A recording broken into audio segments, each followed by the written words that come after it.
Oh, we're here in the majestic redwoods of Northern California, and I'm sitting here with Colt Briner and Brian Weller, who's joining me today to talk about their initiative, Rad Creative. So Brian, that begs the question, what is creativity and what makes it radical? Oh, good question. Very good question. There are many ways of looking at creativity. In a sense, we're all born creators. You know, if you think about, the great biblical injunction, man was created in the image of the Creator. And what is that? The imagination of the Creator. We're all creators. And I think from our earliest inquisitive meanderings as children, and this extraordinary ability to ask questions, right? As every mother will know and parent will know. That's part of this. So I think what really lies at the heart of creativity is this impulse to create. We are creators. In fact, the etymology of the word, it means to bring forth. The creativity is about bringing forth what? Bringing forth the new. And so when we think about radical creativity, that's an interesting distinction. You see, in many ways, what we discovered was that the word radical has been, in a sense, co-opted and in a sense, misappropriated today. We think of radical people, often in a negative sense. However, again, when you get to the etymology, get to the real meaning of the word, it comes from radix, the Latin, and it means the root of something.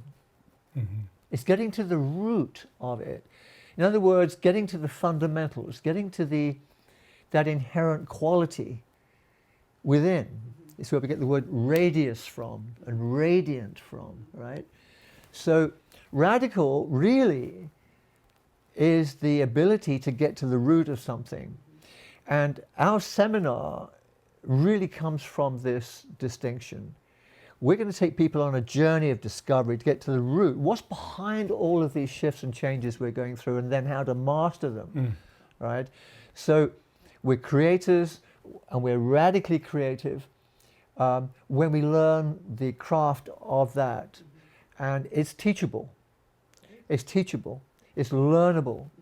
And again, we have the pedigree of all the master creators. We talk about the Renaissance and Da Vinci. There are many others at that time. But one thing I want to mention here, if I may, is that, you see, what preceded the Renaissance was known as the Black Death. In 1347, right, 12 ships arrived from Messina into the port in Sicily, just off the coast of Italy. And most of the people on it were dead. But within a matter of months, what became known as the Bubonic Black Plague had killed 1/3 of the entire population of Europe. And it was indiscriminate. Right? Indiscriminate. It was a devastation. Everything stopped. Commerce stopped. Everything was disrupted. Interestingly, think about our condition today. However, what came out of that time was the Renaissance. And the Renaissance, the rebirth of what? Everything had been challenged by the plague. And all our current mindsets. And interestingly enough, the power of government and the power of the church was being questioned for the first time. The Renaissance was the birth of humanism, the birth of science.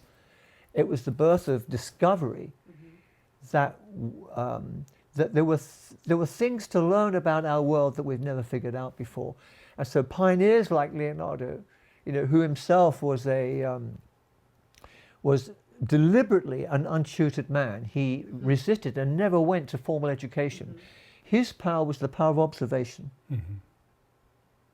Let's see deeply into the nature of things. How does nature work? Let's get to the root of what's going on. He was a radical creator. Yeah, I totally agree.